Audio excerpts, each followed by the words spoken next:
Welcome to Trigger Proof with Mikki Bey, the podcast that helps you stop reacting and start responding.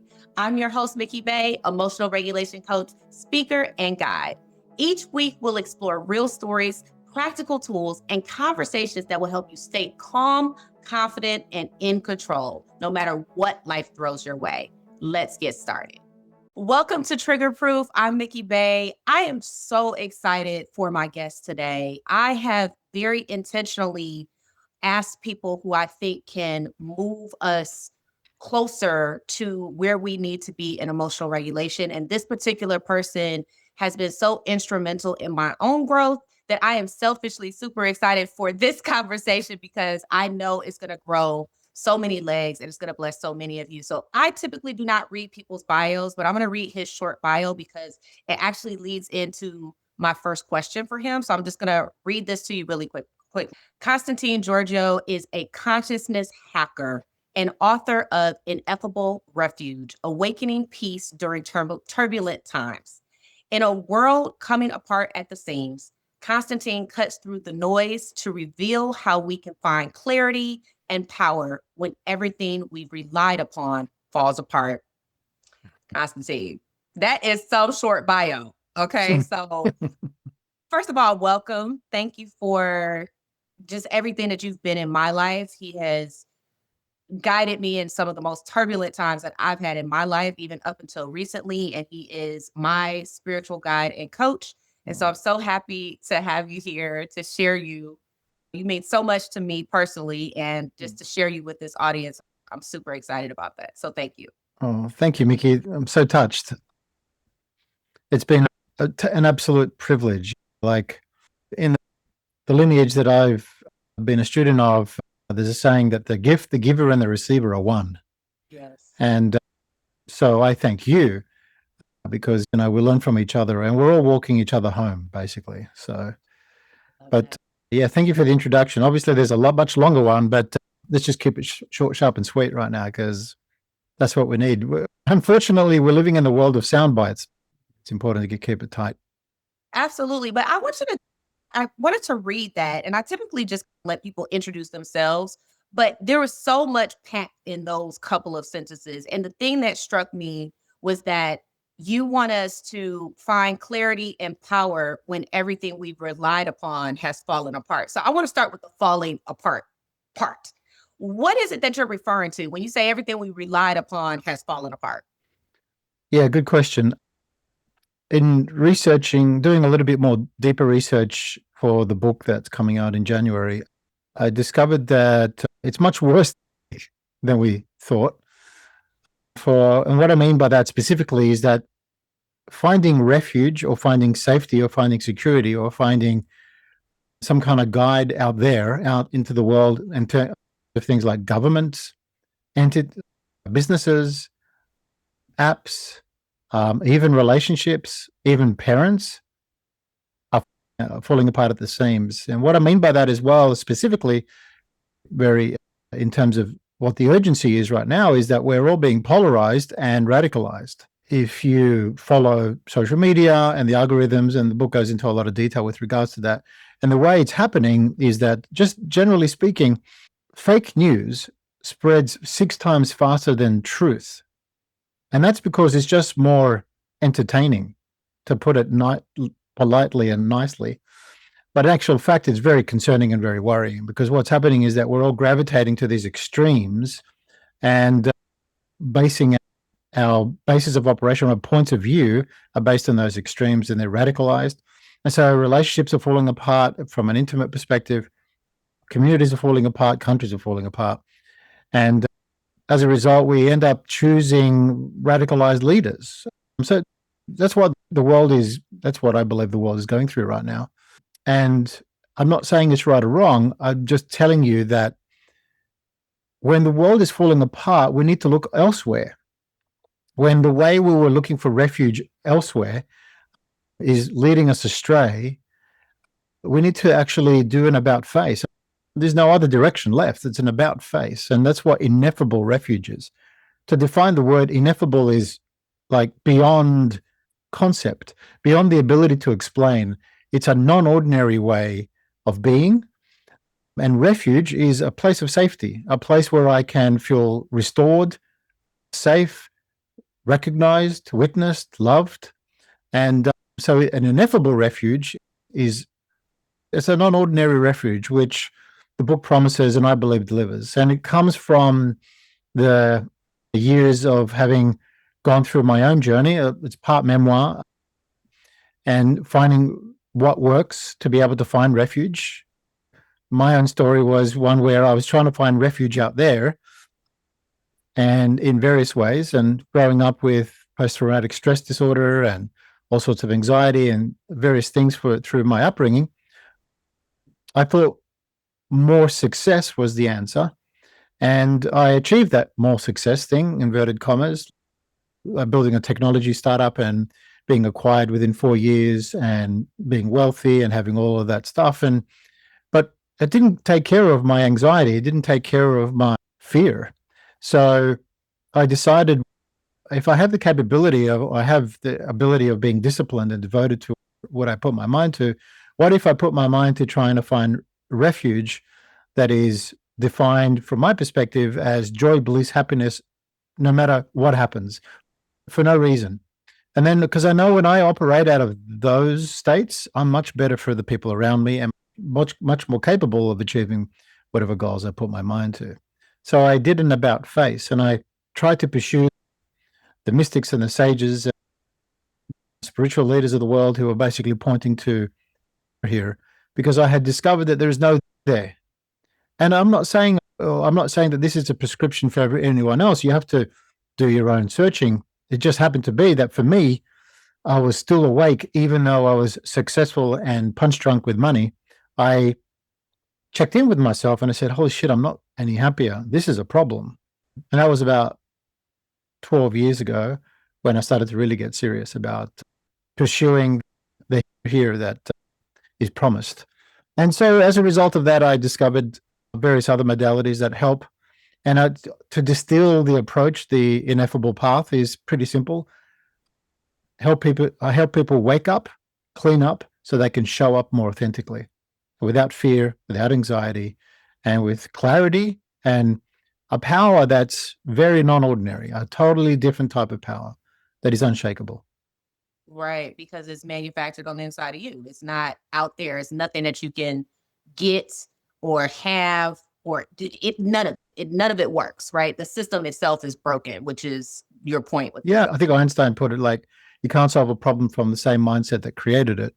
Correct. But what I'm pointing to in the book and in my approach is to help people access another non-ordinary state to be able to solve the ordinary problem. Yes, I love that. I think about our journey together and where I met you pre-divorce, and then you helped me through another breakup. I want to talk about the dysregulation. So in your book, I'm in the middle of reading your book right now, and you talk a lot about your own dysregulation, right? And how you grew up and the abuse that you endured and all of that. And I'm interested to know, for those of us who are in those kind of critical moments, what is your, if you would, like, prescription for those?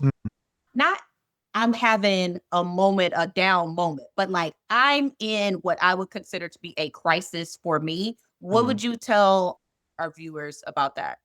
Easiest method, it's hard to, when we're triggered and the amygdala is firing and all sorts of other negative chemicals that are keeping us in a loop, and we get into what's called a problem-solving mindset, thinking that doing something is going to solve the problem. Instead of that, because you're stuck in the software loop, is to actually reset the hardware, just like you would your computer if it's playing up and you forgot that you hadn't shut it down for about a month, is to do a hardware reset. And that hardware reset is tapping, emotional freedom technique or tapping. It just works because you're basically like tapping the 7 on-off buttons in your body, in your system, which are the acupressure points. It's much less with some of the stuff that I mentioned in the book. It's just follow, and if you don't like it, then do it again. I've yet to find anyone say I'm not going to do that again.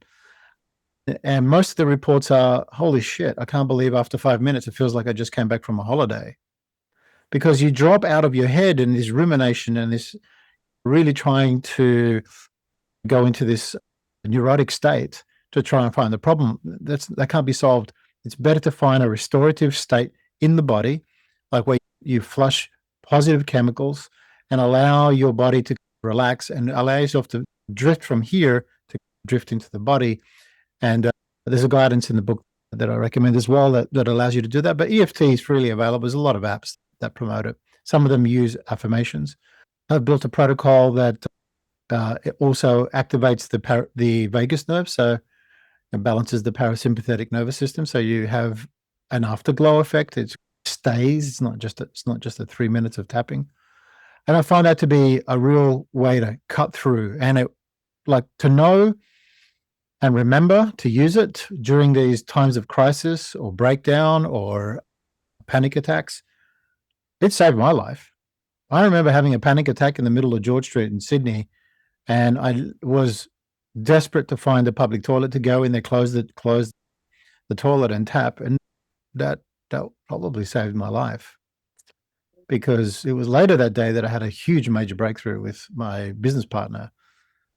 That's a whole other story. But what I'm saying is remembering to rely on something that just works, like a hardware reset, is definitely a way to cut through. To go, all right, let me take a breath now and get separate from the problem versus it being blended with the problem, right? I don't know. Ask yourself, Mikki, when you're stressed, freaked out, are you much more capable at solving problems in that state? No, of course not. Yeah. Of course not. Yeah, you have to get yourself. My line to myself is get to neutral.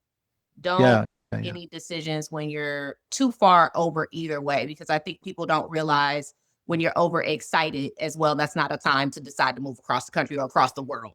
This is not where you want to make a life decision. So one of the things that I say to myself all the time, and just in talking to myself, is, am I at neutral? Am I at just like my middle point, so that I'm not making a decision out of fear and out of lack, Yes. or I'm not making a decision because I think I'm going to get something on the other side of this.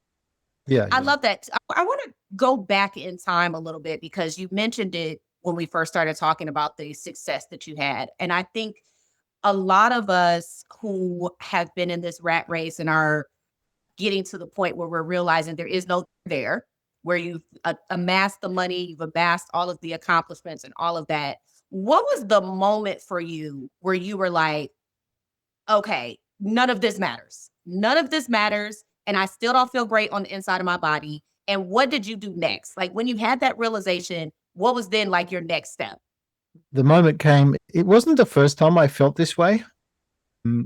I started to notice things that I really liked to have and acquire. I used to be into racing cars, and I used to like the project of building up the car and take it on the track, and that's all cool. But after a while, I started to notice that the novelty of that would wear off, or having built a house and the novelty of that would wear off. But we rarely give ourselves the chance to ever question that, because there's so much societal conditioning. And I remember when I actually said, I think this is a problem. I don't think I'm no happier, that my co-founders said, you're crazy. You're not allowed to say that. That's a first world problem. And I said, that's really interesting. Not allowed to say that to me. And I said, but actually it's an all world problem. It's an all world problem, because isn't everyone on this rat race? Everyone's on this rat race. But the moment came for me more distinctly was when I bought the ideal house on the ideal gated community, won the ideal golf course. I was a pretty serious golfer at the time. And 3 months later or so, I noticed that we had gone from an ordinary house to something that was like a museum. And I felt I had lost contact with my children because they were in other parts of the museum. I certainly didn't feel happier. And in fact, because I had more time on my hands after being semi-retired, a lot of my traumas came up and I was really struggling. That was the closest. It made no sense, right? I was the closest I got to being suicidal. I was suicidal. And talk about trigger proofing. And so I had been working with a coach, amazing healer at the time, but most of it was talk therapy. the breakthrough came, and this is why refuge is really important. If you don't feel safe, it doesn't matter what medicine. If your body isn't, if your nervous system is unable to relax, it doesn't matter. I just happened to be blessed with having a co-founder who was quite Chinese Qigong, Qi martial artist, gifted. And despite what he had been telling me to do, I would never be really interested because I was the CEO. I had all the stress and had to have my 3 coffees in the day, the 3 quattro macchiatos, by the way. It's probably 12 coffees and all that kind of stuff to get shit going because my nervous system was fried. I just wasn't available. And it wasn't until that realization and then things got worse before they got better and all these levels of ego death that I was having lunch with Frank and he said to me, "Are you okay?" And he had never asked me that question, even though we ran a business. But he had intuited because he had just come back from the Amazon after doing back in 2013, doing a ayahuasca ceremony. And so he was still touched by it. It was only like a couple of weeks after that, after his trip. And I said, "No, I think I'm done. I'm going to check out, man. I can't keep living like this. This is bullshit. If more success and more money isn't the answer and more of the therapy that I've been doing," because he said, "You've tried everything, have you?" I said, "I have." And it was right at that moment, and this is for your viewers, going to be pretty intense. I mentioned it in the book, but in that moment, he looked at me and he said, "Have you tried everything?" I said, "I have." And he said, "Have you tried surrender?" I said, "Surrender? Are you like, dude, it feels like I have one hand holding it down.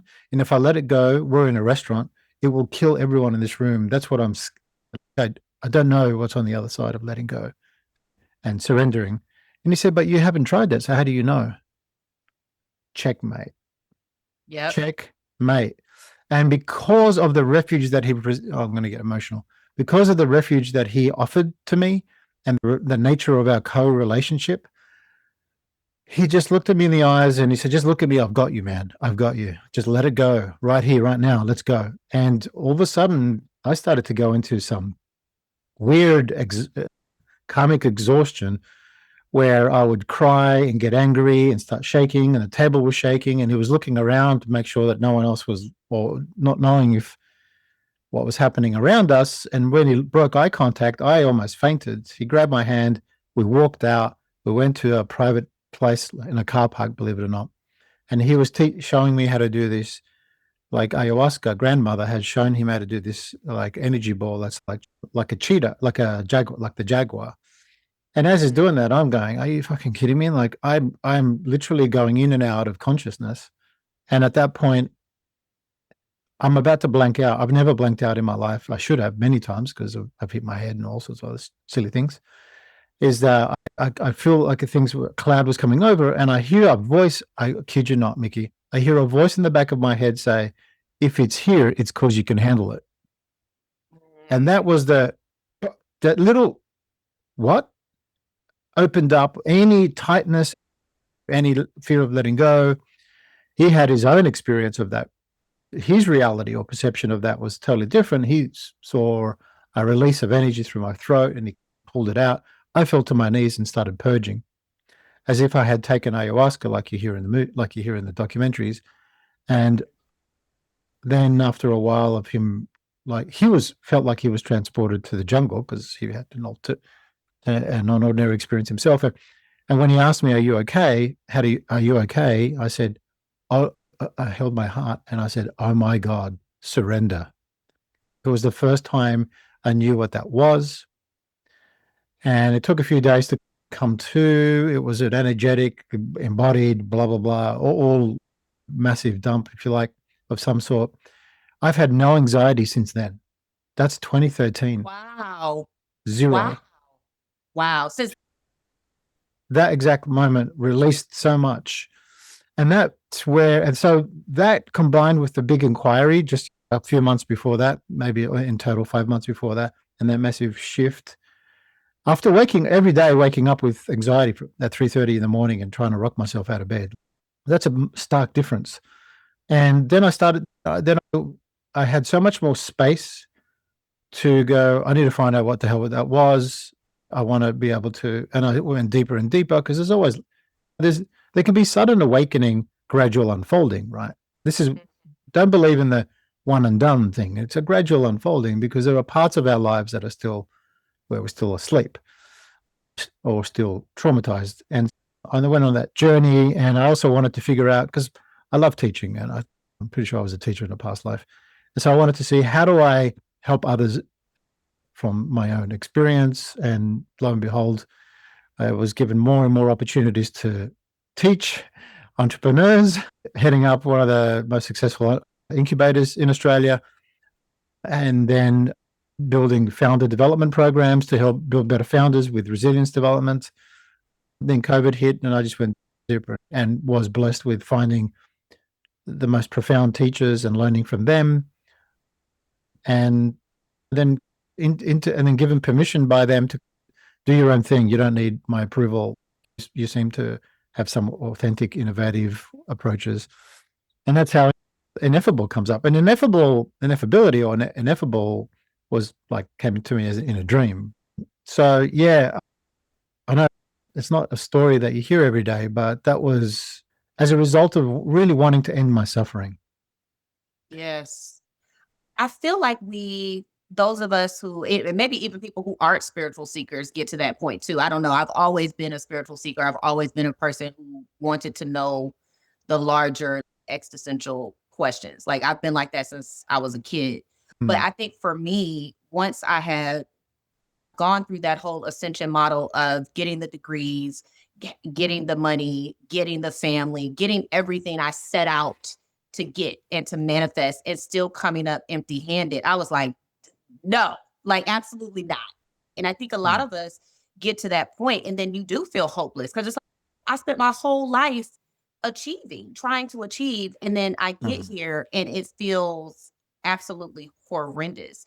And so when I think about suffering and what I know now working with emotions, this is why it's so important to have people who can walk you through and who can be with you on the path. Because when you are going through this moment of trying to figure out why it didn't work and you have zero answers for it, you can feel hopeless. You can feel hopeless. And so I'm thinking about those people who may be listening right now, and they're maybe trying to put together the pieces of this conversation on what we're talking about. But when you say, okay, there's only here, talk about that a little bit more, like in 8th grade layman's terms. If I've never heard of anything you and I are talking about right now, how do you explain this to like an 8th grader? If it helps if you actually listen as an 8th grader. So if we give ourselves the chance to listen as an 8th grader and trying to find a sequence and algorithm with mathematical equation, we're not going to get it because concepts can't find the here. The there is all the persistent seeking. That's in chapter 2, this persistent seeking to become someone, to get something, because there will be joy, bliss, happiness at the end of that rainbow. And in some secret way, we all know that. But for me, like I said before, I got to the top of a mountain and I realized, holy shit, there's more mountains. I don't want to do that. Most people don't do that. They don't stop. They go, it's just the next thing I've got to do. Not knowing that there's another option, a plan B or an option B, or actually it's more of a option amiga. Because, so, everyone's got to go their own journey. Like I said, I'm not telling people to stop doing that, but what I'm saying is that there's more. There's something much more wonderful, much more brilliant, and much more like glorious. And so here, speaking as an 8th grader to 8th graders, is awareness. In the book, I refer to it to honor the lineage in the Tibetan culture of Rigpa, which is awakened awareness. And that is where you have a direct experience, not a conceptual experience, a direct experience that you are this boundless, timeless field of knowing that contains everything, is also centerless. And in actual fact, the only reason you think we're separate is because you think we're separate and believe it. It's just a thought. And a thought is thinner than fog. It's actually clearly appearing but insubstantial. And the only reason it's substantial is we identify with it. And I'm not saying you're going to be able to walk through walls, but some people have. I don't see that to be useful unless you're stuck in, you can't open the door. But what I'm saying is that here is a simple pointing out. There's a lot of pointing out instructions in the book, which point out the nature of your mind. And so we start to do what's called wisdom-based practices. So, for example, there are 4 ways of missing it that are very typical. And I will quote one of the masters, Neguma, who's one of the lineage masters from Tibet. And she says, it's so profound, you can't conceive of it. It's so simple, you won't believe it. Because we're so conditioned to, there, creating something, doing something, earning something, being approved, and then I'll be approved, then I'll be liked, then I'll be loved, then I'll be all okay. But it's the opposite of that. It's the grace before all graces. So awareness is literally right here where you're operating from. And because of the characteristics of, or the qualities of awareness is, like I said, boundless and timeless. So let's do a conceptual awakening practice. It's very simple. If I said to you, hey, Mikki, I know you got a deadline in the next 10 minutes to give me this proposal, and you go, I got to squeeze it in and crunch it. But if I said to you, hey, listen, get it to me in 5 weeks, does that make you feel like more time or no time, but let's say more time creates freedom, space, and the possibility of creativity? Boundlessness, if I said to you, hey, listen, you got to go into this small box here and you got to work in here for the next deadline, you're going to go, this is a bit tight. But if we go, hey, you can do it from anywhere, work from home, whatever you want to do, you have all this boundless possibility of operating physically from anywhere, and you're boundless, that provides freedom as well. So those 2 things, just those 2 things, are really powerful. The problem we have is that we operate out of constructions. We've identified with out of constructions. And we're not trying to get rid of them. We're just trying to see what they actually are. And when you see what they actually are, you feel what they are, your own experience. It's the difference between me talking to you about the world's best pizza and eating the pizza. There's a whole 2, they're not the same thing. But if I spoke to you about pizza and it would construct in your mind, you start to salivate. So you see there, we're creating some kind of reality. We're actually manifesting a pizza. I used to have a pizzeria, full disclosure. I don't anymore, full disclosure. But the thing is that when you can access awakened awareness, that everything is made of the same stuff, you get to access equanimity or tranquility, choiceless awareness, not to be a hippie bliss bunny, but to actually engage. And this is the thing that I'm not saying I'm not the only one saying this, by the way, is that in this world and this where everything seems to be falling apart, it is even more important because compassion, which arises from awakened awareness, is actually fearlessness, not to shut down. And right now, with all this prolific bad news, it's too easy to shut down and shut off. I'm not recommending that you go and swim in the oceans of fake news to try and make sense of things, because in the book I mentioned I run an experiment for a month and there's definitely no there. And I did notice, having trained my mind to notice metacognitive awareness, similar to what you said earlier about being able to notice that I'm just not in the best position to make a decision right now about moving to countries or whatnot. That's metacognitive awareness, is to be able to trust our intuition in a direct way, not in a woo-woo way, in a kind of way I can see that my body has intuition. And the way to figure that out is to say, take a drive with no expectation of where you want to end up, and you come to a T intersection and ask yourself, am I going left or am I going right? You go, am I going left? And your body will give you a yes or a no. Am I going right? Yes. Okay, we're going right. And then follow that. I do that quite often. It's a lot of fun. I end up in locations that my body chose. Don't take my word for it. Anything I say, put it to the test, please. Don't take my word for it. Put it to the test. You'll be surprised. And so when we operate out of this other level of intelligence in an ordinary state, we're able to access the here. And that here is very loving and very compassionate, and it's always there. You will never be abandoned by awakened awareness. You can never be. Let's just do a little experiment for the viewer. So simply, can you remember a time, Mikki, when you had no awareness or when awareness started? No. Can you remember a time when awareness was offline? You woke up and you, hey. No. Do you feel, because you can't really know, do you feel that awareness will ever end? No. Yeah. So does that sound a lot like some of the things that were written in the scriptures? Yeah, it does. Omniscient, omnipotent, omnipresent. Yes. Yeah. Personally, obviously, these practices brought me closer to Christ, like a pure relationship, and what he was pointing to be honest with you, personally. And so it made a lot more sense. And I just realized, oh, look, this is various perspectives of the same thing, because that is the absolute truth. That awareness has no beginning, no middle, and no end. It's always on. And for me, that's the mother awareness. And for me, it's a she. And because she's just always loving, always pervasive, and it's the grace before all graces. So before you have to go out and get your degree and get approval and do the right thing and do something perfectly, you're still loved. It doesn't matter. And that's something that scares the shit out of people, because you know what the scariest thing is? Real love. Yes. Oh my gosh.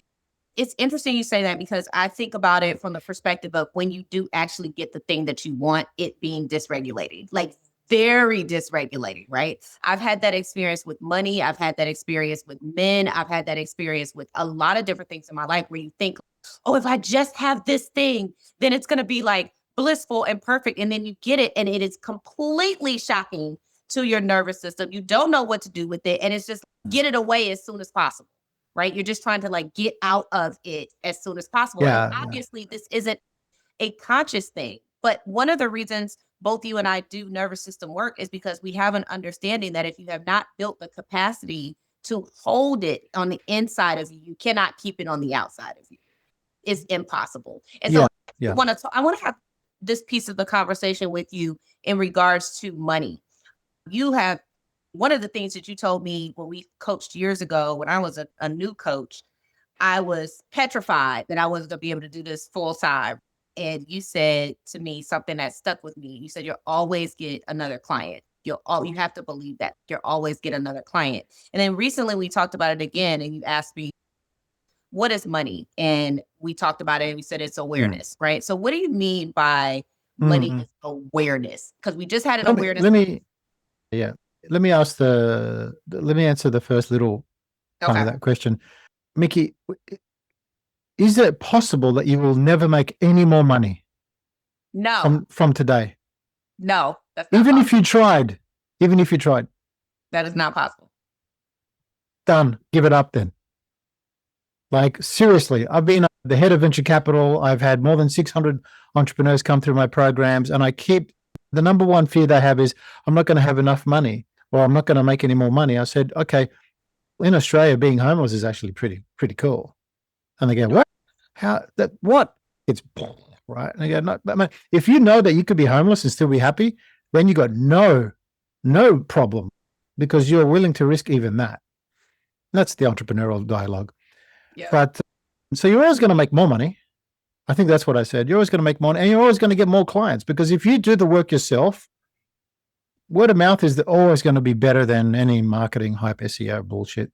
Yeah. And don't get me wrong, it works to some extent, but as we've said, I think you attract a different type of client.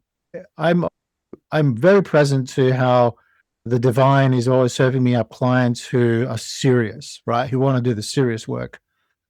Versus, I'm just totally blown away by by people like you and others who are serious, because as you can attest, I can be pretty fucking brutal, but that's because I absolutely love you. And I want my coach to do the same for me, punch me in the face and go, bullshit, wake up. Because I don't want to fuck around anymore. I'm sorry, I'm dropping the F-bomb. It's an Aussie thing. So sorry, everyone. It's an Aussie thing. It's an Aussie thing. But the second part of your question was about money is awareness. So, okay, Yes. let's do it again. Inquiry, direct experience, proof. I'm not telling you to believe anything. Is money, if you had $10,000 stacked in front of you, okay, that's money, yeah? Dollars. Is that within your awareness? Yes. Then it's made of awareness. Yep. So it's abundant. The only reason you don't have more money or more anything is because you're in the way. Your limiting beliefs are in the way. And that's, again, so profound, I can't conceive of it. But also, to your point, your nervous system isn't allowing it. I had to have a full-on, like the guts of my CPU and my memory and my hard drive had to be pulled to pieces to be able to have that purge, right? Because there was no other way. But it did need to have this vortex of my beautiful spiritual brother and co-founder and me wanting to lean into that. Because he said, what did he say? He said, have you tried everything? And I said, yeah. And he said, if you haven't tried this, then how do you know? Because he knew that I was 100% in, right? Mm-hmm. So the posture is, there's an internal posture. There's a physical posture, and there's an internal posture, attitude, aptitude, whatever. That's leaning in. Lean into the fire. And that's what these practices is, nervous system regulation and these consciousness practices do. They help you become fearless, because we need warriors like this today, right now. My main lineage teacher said to me, we have to be very careful right now, even more precise with our practice, because it's just there's a lot of suffering, a lot of confusion, a lot of suffering. So I have a couple more questions for you, then I'll let you go. But I want to talk about like how important awareness is. Like awareness is really the first step, right? For any transformation. If you don't have the awareness, you can't change what you don't know, right? But for some reason, even though awareness is like the key, people are seemingly averse to becoming aware, which is all the distractions, all the things that we put inside of our lives to keep us focused on everything but self. And one of the things that I love about your book is that you continuously point us to stripping that down and to spending time with self and to going out into nature and to moving your body. So I want to just talk a little bit about what is the benefit of the continuous pulling away from all the things that are taking our attention, that we usually are really giving our attention over to. And this is the most powerful thing that we can use to change our lives. I think everyone's heard that where attention goes, energy flows. It's not just energy flows, but that's what you're going to get infected by, whether it's good or bad. Positive psychology actually shows that, and I talk at length in the book around the negativity bias of the brain and the default mode network, that it's always looking for safety and is wired by the amygdala, which is the old reptilian brain, is basically saying, is it safe? Is it safe? Is it safe? Is it safe? Hypervigilance, right? Inside and outside, every 7 seconds. There's a practice you can do that resets that. And then you drop into bliss and you realize, oh, actually, I am getting in the way. Bliss is already here in the absolute present moment. All right. And then from there, it's a whole other thing. But I think I lost my. That's okay. That's okay. No, that was good. That was good. Yes. So we were talking about awareness and dropping out of the distraction. Why do people not aware? Okay. So even if they become aware, I think that people are afraid to exactly there when they are not distracted, because to your point, when you had more time, your trauma started coming up. And you had to start asking yourself and dealing with yourself. And most of us are packing our schedules so tightly. There is no spaciousness in a day to actually be with yourself. And so if you are taking time and practicing the things that you and I are coaching on, and you become a person who is rooted in your routine. And this is important, right? Everything you talk about, all the techniques, all the protocols and everything that you have, it doesn't work if you don't do it. You got to do it. No, it does not. You got to do it. You got to do it. But you nailed it. people may become aware of some things wrong with them, but they don't really have a practice of looking for where they're complicit. I would rather, and with some care, right? They're scared. People are scared to discover that I am the worst person on the planet. There's a practice in the, I think it's in the book. I'm not sure if it made it in this one because I'm writing a few, that talks about practicing being your demon. Be the opposite and realizing, oh, it's just confusion. I can be just as violent as the worst of them. And so this kind of like antidote to polarization is to realize, yeah, I've done that. I've lied. I've cheated. I've done all sorts of stuff like that. And then we can start to work somewhere in between. But the thing that gets in the way is fear of being ridiculed, being humiliated. That's a big one. Humiliation, humbled. And therefore that fear comes down pretty hard, right? Because then people rebuttal and come back hard.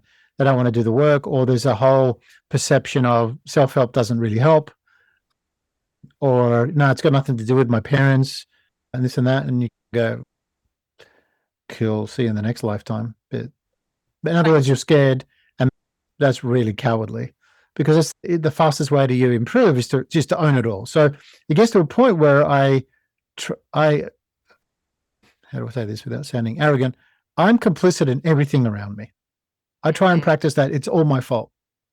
Yes. Not all my fault as in I'm self degrading. Not negatively, like it's all my fault as in a positive way. Okay, what can I do about it? And I find people find it really weird that I did 10 years of blind spotting, and after a while my teacher said that's enough, because then it becomes this habit and you get caught in this little loop of going, oh, it's all my fault, it's all my fault. But if you look for your blind spots and always ask, oh, did I speak with aggravation? Did I raise my voice? Because everyone hears things differently, let alone myself. Because when we get triggered, various parts pop in and they create amnesia to what's actually happening in the real time. And so I've definitely worked with many of my 20 beautiful young parts who pop up from time to time, operating as a 3-year-old and trying to go, I'm going to get you back. But realizing, hold on, I'm 57. We're 57 now. We don't have to do that anymore. Oh. And then from a regulation perspective, from a co-regulation perspective, you say, you don't have to do this anymore. You can just go and play like a 3-year-old under the rays of the self, capital S self. And it's just really beautiful. So then that way you can operate as your current self, the mature one who has already overcome a lot of challenges. There's no reason to be triggered and to be reactive.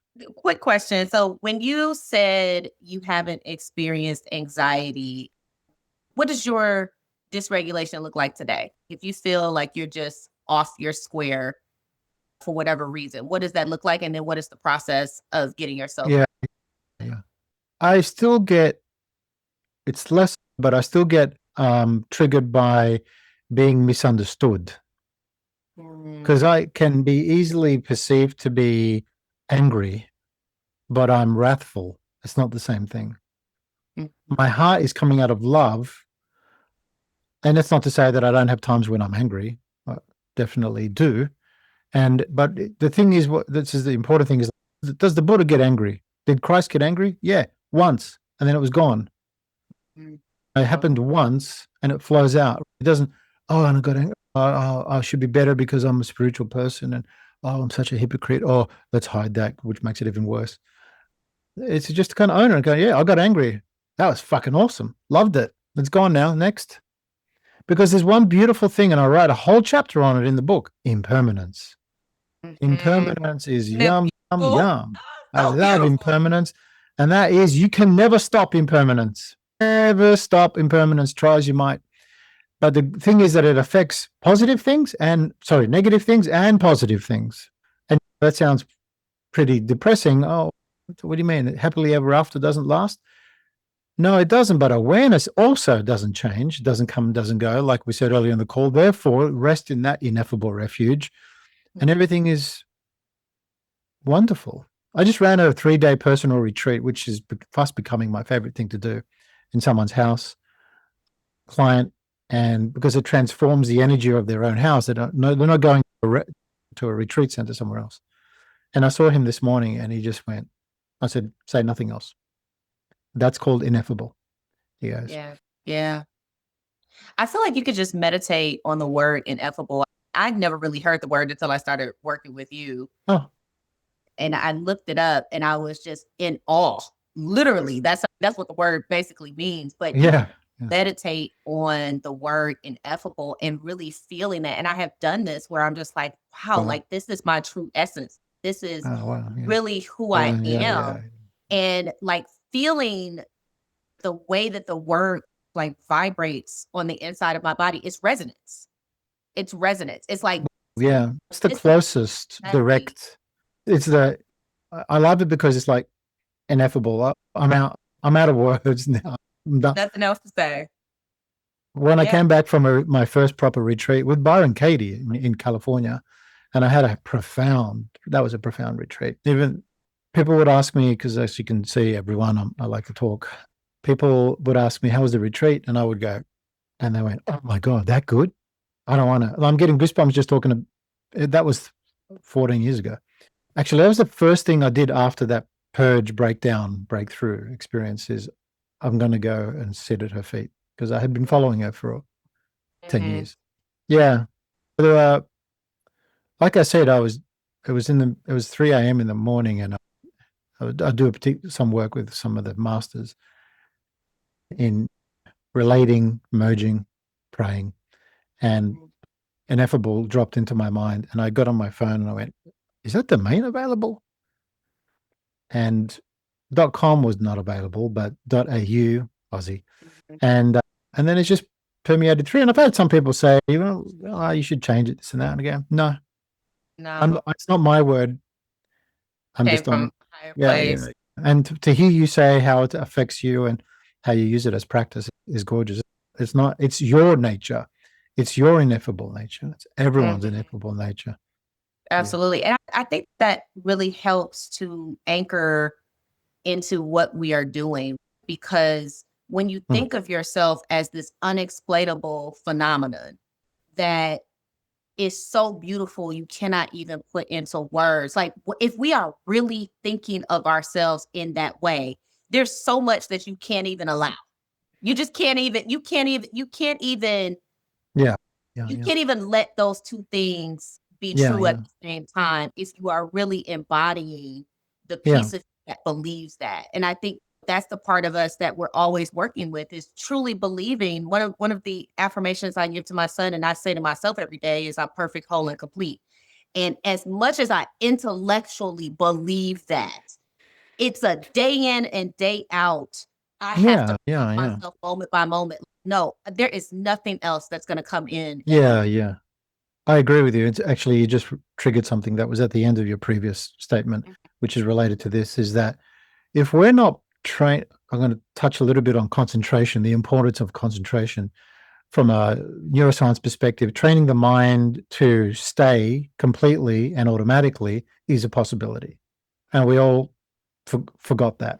Why? Because if you're not training concentration, you're being trained in distraction. Yes. I don't have to explain it, but the technology, infinite loop, all sorts of other stuff, sound bites, is really concerning because we can't concentrate, we can't stick to something, we can't do deep thinking, we're not able to. And you know what? Distraction is the number one enemy to meditation, to being able to abide in your true nature. Yes, that is so good. And to be able to discern for yourself and be decisive for yourself. Do I really want this? What does this mean? Is it important? Is it kind? And is it useful? Just ask those questions every so often. But without concentration, we're not also able to feel what we feel in the body from a nervous system. What do I need today? When you learn these techniques, it's like becoming the world's best Formula One driver. You just know how you're all still tuning. You still got to adjust. You got to go for speed and you got to brake and you got to hit the apex and all sorts of other stuff. These techniques that I talk about in the book and that we've been practicing is all about being tuning for that, expecting that there's a silver bullet, one silver bullet once, is not true, and it's a trap. So at some point, when you go into awareness and operate out of the field of awareness, you experience life without hope. It sounds negative, but hope is a trap, and without fear. Without hope and without fear. Everything is just a wondrous display of chronic wonder, river flow, as my other teacher would say. And there's only one thing happening, actually, and it's happening right now. And that makes things so much more simple and efficient and easy. Yeah, but we got to be here now all the time, continuously putting ourselves back in the now. I know for me in my own journey, I have suffered with anxiety really my whole life. And I had done such a great job of kind of getting it under control in the last 4 years. And then just all of a sudden for 90 days, I was just completely out of my mind.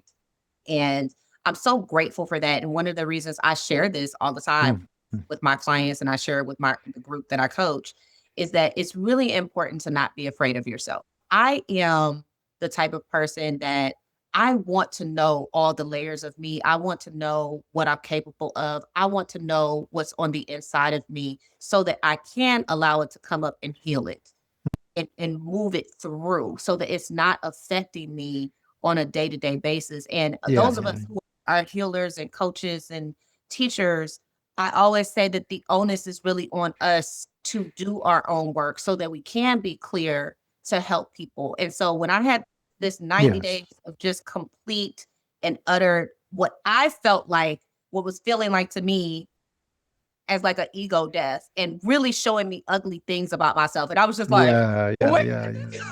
where did this come from? But it's so cleansing.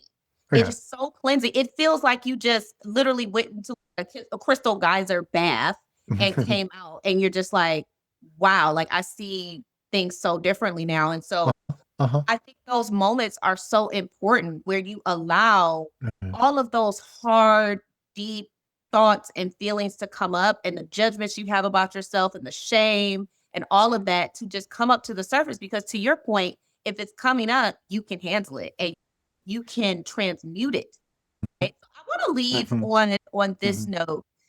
The beginning of this podcast, we talked about these uncertain times that we're in, basically, and like all of the doom and gloom and the news cycles and all of that, and how this is really just pointing us to our own ineffable refuge. And when I hear that, I always think about the law of equal and opposite. Like even though this is happening, there is always equal and opposite available to us right now. And so I lean into the fact that this is a part of the all that is creating the metamorphosis that is going to make people find their own ineffable refuge. Yes. Yeah, exactly. Give you an opportunity to put a bow on everything we talked about today and to give the lighter side of it. Let's end on the lighter side of what it looks like to go into ineffable refuge. That's beautiful. That's very skillful, Mikki. So far, I have never found an answer that is contrary to what I'm about to say.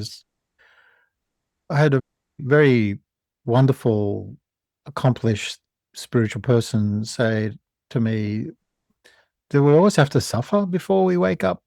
And I said, I'd like to say no, but I think it's yes, because there's no reason for you. There would be no reason for you to wake up because this system is an efficiency valve. It goes for what it's used to, what it's comfortable with, unless there's a real reason. And many other non-ordinary inquiries that I've done over the last year is that suffering is the expressway to awakening. Isn't it though? It is. It really is. And so when you know that and feel that, and when you understand how impermanence works and you can literally feel it, you lean in, you go, oh, breakthrough coming. Like you did, Mikki. You went through some challenging times and it was such a treat to be there to hold space. Is to go, okay, this hurts, but I know that I've been through something, I've been through worse. And I know that there's a breakthrough coming and it'll be even brighter and more luminous and more amazing. And you'll be able to use that as your storehouse of gifts to help others. So when you hear that, it activates your warrior self and it activates your supportive and restorative self, because you realize I have what it takes. If it's here, I can handle it. And that attitude is very important. It's very important. So yeah, suffering is the express way to. Otherwise, why would you need to do? There's no. Yeah. The other thing is that no one's really talking about this stuff, and the reason they're not talking about it or hearing about it is because it doesn't sell ads. It's not sexy at all. It doesn't sell ads. Ads. No. Fucking ads. Like, people, wake up. Someone on another podcast has said, what's the problem? I go, we have to wake the effing up. Yeah. It's very simple. It's not a conspiracy, nothing like. It's very simple. It's very simple. It's like this.